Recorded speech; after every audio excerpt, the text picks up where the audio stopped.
Friends, आज की कहानी है नौकरानी की जिंदगी भाग 8। पिछले भाग में आपने पढ़ा रामलाल सावित्री को ज्यादा भाव नहीं देता था, इसीलिए वो सोच रही थी कि रामलाल कब उसके रास्ते से हट जाए और रामलाल की सारी जायदाद की वो ही अकेली वारिस हो जाए। और इधर सुंदरी बहुत बड़ी योजना को अंजाम देने वाली थी जिसमें काफी खतरा था और अब उसकी इस योजना को पूरी तरह सफल बनाने का समय आ गया था। अब आगे। इस बीच वो महीनों से प्रशांत से नहीं मिली थी। उससे ना मिलने का कोई ना कोई बहाना बनाकर नौकरानी से कहलवा देती और बेचारा प्रशांत उदास होकर कोठे से लौट जाता। लेकिन एक दिन प्रशांत नहीं माना और बिना किसी की परवाह किए दरवाजे धकेलकर भीतर ही घुसता चला गया। उसने सीधा सुंदरी के कमरे में पहुंचकर ही दम लिया। वहां पहुंचकर उसने देखा कि सुंदरी अपने बिस्तर पर बैठी है। सुंदरी ने जब अचानक ही प्रशांत को अपने कमरे में देखा तो कहा, ऐसे कैसे घुसते चले आ रहे हो? अब तुम्हारे कमरे में आने के लिए मुझे इजाजत लेनी पड़ेगी क्या? मैं क्या इतना पराया हो गया हूँ? प्रशांत बोला। कहो क्या बात है? सुंदरी ने पूछा। वही तो मैं भी पूछना चाहता हूँ कि आखिर बात क्या है? प्रशांत बोला। तुम मेरे कमरे में जबरदस्ती घुसे हो, तुम बोलो कि आखिर बात क्या है? सुंदरी बोली। क्या मैं जान सकता हूँ कि तुम मुझसे दूरियां क्यों बना रही हो? प्रशांत ने पूछा। सुंदरी ने प्रशांत के सवाल का जवाब देना जरूरी नहीं समझा और पानदान से पान निकालकर खाने लगी और फिर अपने बाल खोलकर आईने के सामने खड़ी होकर कंघी उठाकर संवारने लगी। सुंदरी की ये हरकत देखकर प्रशांत का खून खोल उठा और उसने दोबारा पूछा, तुम मुझसे दूरियां क्यों बना रही हो? जवाब दोगी इस बात का? मेरा मन, मैं चाहूँ जो करूँ। तुम कौन होते हो मुझसे ये सवाल पूछने वाले? सुंदरी बोली। अच्छा, अब मैं कौन होता हूँ? तुम मुझे जानती ही नहीं। प्रशांत बोला। हाँ, मेरे यहाँ रोज नए ग्राहक आते हैं, भला किस किस को याद करती फिरूंगी? सुंदरी अपना लिबास ठीक करते हुए बोली। अच्छा, तो अब मैं तुम्हारा ग्राहक हो गया? प्रशांत बोला। और क्या, तवायफों के यहाँ उनके ग्राहक ही तो आते हैं। सुंदरी बोली। लेकिन तुम तो मेरी दोस्त हुआ करती थी और तुम मेरी मदद भी करना चाहती थी। तुमने मुझसे वादा भी किया था। प्रशांत बोला। मैं एक तवायफ हूँ और तवायफे अक्सर अपने ग्राहकों से वादे किया करती हैं। वे सारे वादे अगर तवायफे निभाने लगे तो उनका धंधा तो चौपट हो जाएगा। मैंने भी तुमसे कोई वादा कर लिया तो कौन सा जुर्म कर लिया? सुंदरी बोली। तुम सच में एक तवायफ ही निकली। तुम मेरी दोस्ती के काबिल ही नहीं थी। प्रशांत बोला। तवायफे कभी किसी रिश्ते के काबिल नहीं होती प्रशांत बाबू।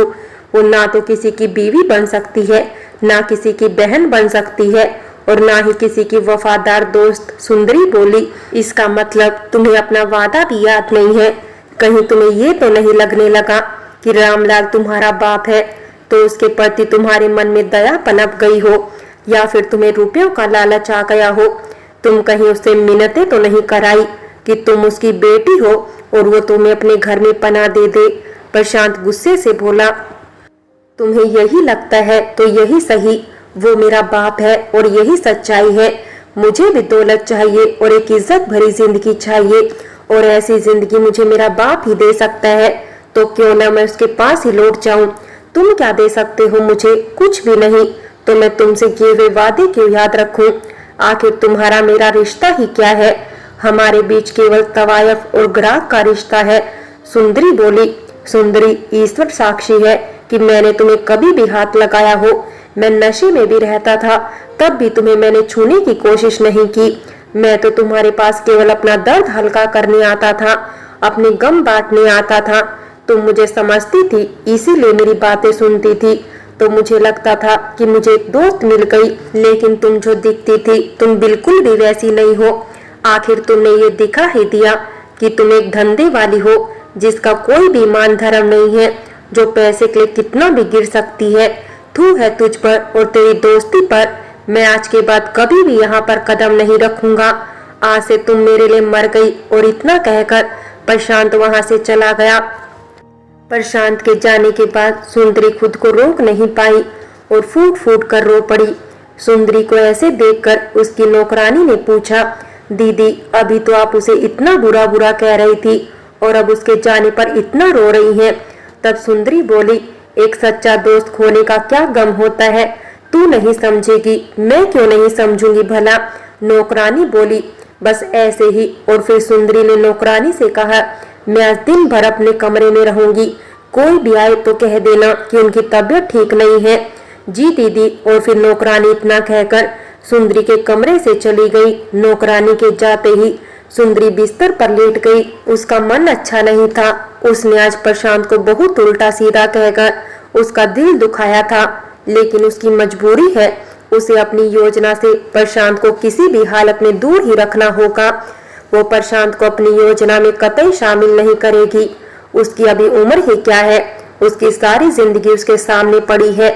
मेरा क्या है, मैं तो अनाथ बेसहारा थी और आगे भी रहूंगी। और हम जैसी तवाइफों की जिंदगी भी भला कोई जिंदगी है? अगर एक अच्छा काम करके मौत भी आ जाती है तो समझो मेरा जीवन सफल हो गया। और सुंदरी ऐसे ही अपने ख्यालों में खोई रही।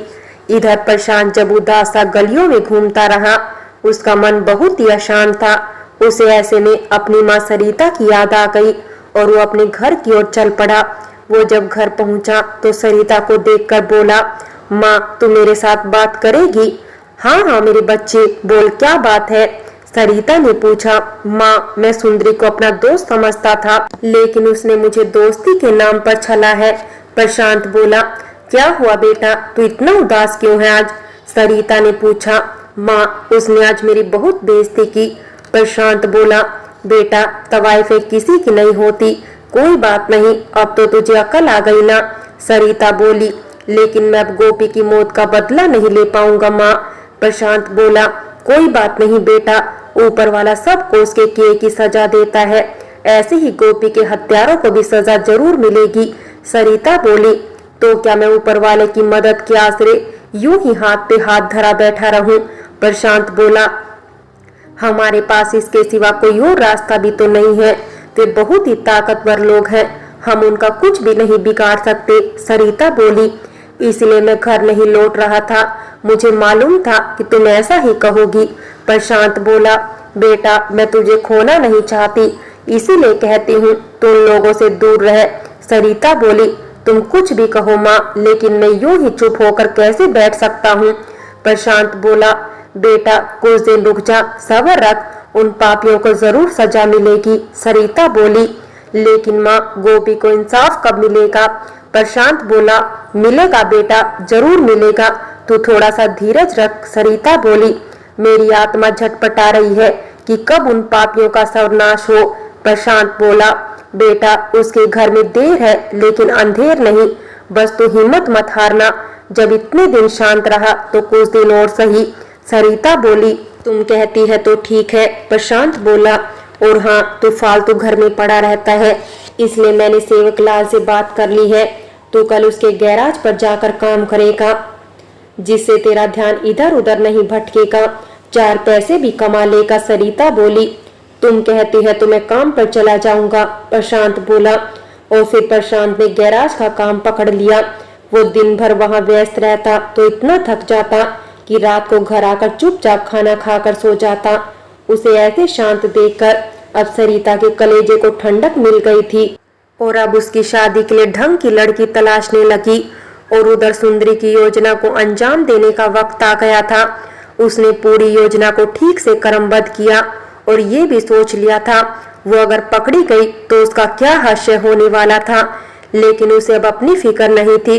उसने अब सोच लिया था आर या फिर पार, वो अब मरेगी या फिर मारेगी। रामलाल के विरोधी पार्टी का नेता विनय भैया, जो कि पहले एक माफिया हुआ करता था और रामलाल के साथ मिलकर ही काम किया करता था, लेकिन एक बार उसकी किसी बात को लेकर रामलाल से खुनस हो गई। रामलाल ने उसकी सभी के सामने बेइज्जती की और उसे थप्पड़ भी मारा था। अपनी इस बेइज्जती का बदला लेने के लिए उसने राजनीति में कदम रखा और रुपयों के बल पर अपनी एक अलग निर्दलीय पार्टी बनाई और अब वो रामलाल का विरोधी था। विनय भैया के सीने में अभी भी बदले की आग चल रही थी और रामलाल से बदला लेने के लिए ही तो राजनीति में उतरा था और उसी राजनीति के बल पर वो रामलाल से बदला लेना चाहता था। वो सुंदरी का भी कदरदान था, इसलिए जब सुंदरी को पता चला कि वो भी रामलाल से बदला लेना चाहता है तो वो विनय भैया की और भी करीबी हो गई।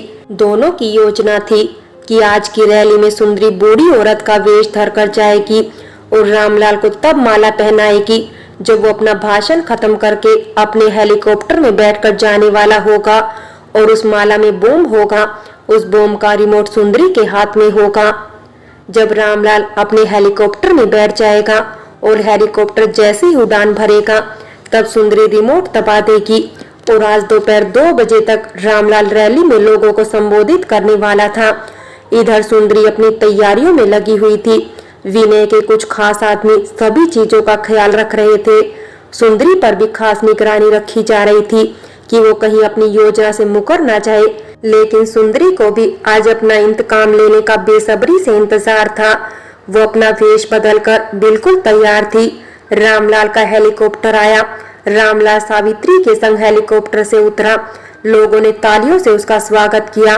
उसने अपना भाषण दिया और भाषण देने के बाद वो और सावित्री जैसे ही जाने को हुए तो सुंदरी बुढ़िया के भेष में उसे माला पहनाने आई। रामलाल ने खुशी खुशी वो माला अपने गले में डलवा ली क्योंकि इतनी सारी जनता के सामने मना नहीं कर सकता था। लोग कहते कैसा नेता है, एक गरीब बुढ़िया की माला नहीं पहनी।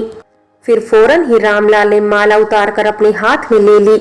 रामलाल के हाथों से उसके एक अर्दली ने वो माला अपने हाथ में ले ली और रामलाल बढ़ चला अपने हेलीकॉप्टर की ओर। सुंदरी ये सब देख रही थी। उसकी नजर तो केवल माला पर ही थी। उसने देखा कि रामलाल बस हेलीकॉप्टर में चढ़ने ही वाला था। तभी रामलाल के कर्दली ने उस माला को हेलीकॉप्टर के बाहर ही किसी को सौंप दिया। अब वो माला हेलीकॉप्टर के भीतर नहीं जा पाएगी। यही सोचकर सुंदरी हताश हो गई। लेकिन ये मौका सुंदरी अपने हाथ से गंवाना नहीं चाहती थी और उसने तभी अपने हाथ में लिया हुआ रिमोट दबा दिया। फ्रेंड्स, बाकी की कहानी अगले भाग में देखें और अगर कहानी अच्छी लगी हो तो लाइक करें, शेयर करें और प्यार भरी कहानी चैनल को सब्सक्राइब करें।